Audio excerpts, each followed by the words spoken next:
Football in the Community was launched on the 12th of March 2014. The project is football coaching every Monday night, so we take part. He delivers the training session. Each session has a different purpose, and the purpose is to get communities in Sligo to maybe start bonding or form a relationship or links between the communities that maybe there's tension or rivalry, if you want to call it that. It's all teenagers, and they're kind of forming little gangs in their own neighbourhoods, and then to show that they're a big gang or the best gang, they're kind of competing or trying to show that they're the bigger gang than over other neighbourhoods and communities. And it's kind of, they're forming tension in town and stuff. We're a cross-border relations programme with Ballinamallard FC and Sligo Rovers FC, and it's just to build relations between the two communities. So using that as a basis, especially with Northern Ireland and Republic, just like having that relationship with a team on the other side of the border is helpful. Before I started the course, I was doing nothing. I was unemployed. I was sitting in the house, sleeping in. There wasn't much to do. Just speaking from a girl's perspective, there wasn't a girls' soccer team in our area, so there wasn't. The International Fund for Ireland has been, from day one, a huge help. You know, this project obviously wouldn't have taken place without it. Our facilities here are top class, so they've been really helpful. And the International Fund has backed every single course we have done, and we've had different programs here in our facilities in regards child protection courses, first aid courses and kickstart coaching courses run in association with the FAI. We have a very, very successful project. Sligo is a football in town, and I think it was the main source that if you could get people to come together in football in terms, it might bridge a gap between the communities, you know. So instead of just going into each community and having a different football and, you know, a different course in each one, bring them together and have them all taking part in one session. So that's brought at least 25 girls into soccer.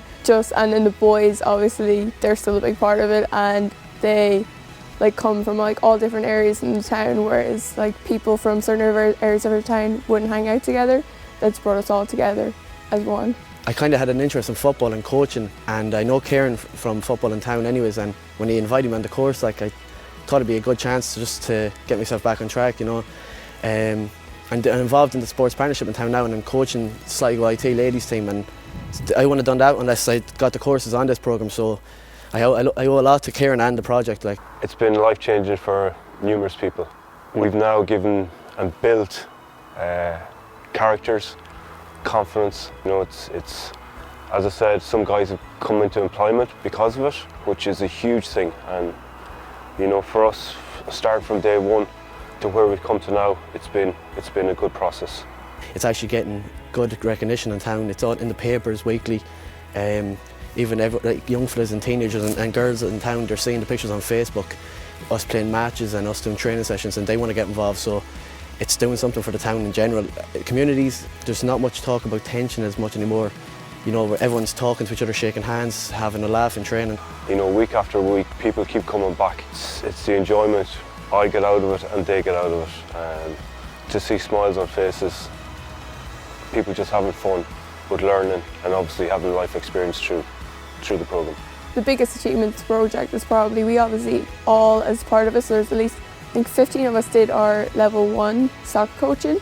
So just even coming from that, I know I personally have went into the community coaching kids and taken everything I've learned and passing it on to the children.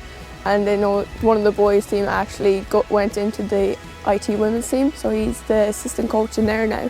So we're obviously taking what we learn here and passing it on to younger people, trying to be good role models for them. Forming friendships maybe in town, you know, things like that, small things like that, even friendships, playing football, having the training sessions with Kieran, meeting the people in Monaghan, getting the courses, everything like that, just getting back on track in life as well. The International Fund for Ireland has been, for me, it's been very helpful, and they should be really proud of the work that they're doing behind the scenes. You know, without their support, this project would never ever have lifted.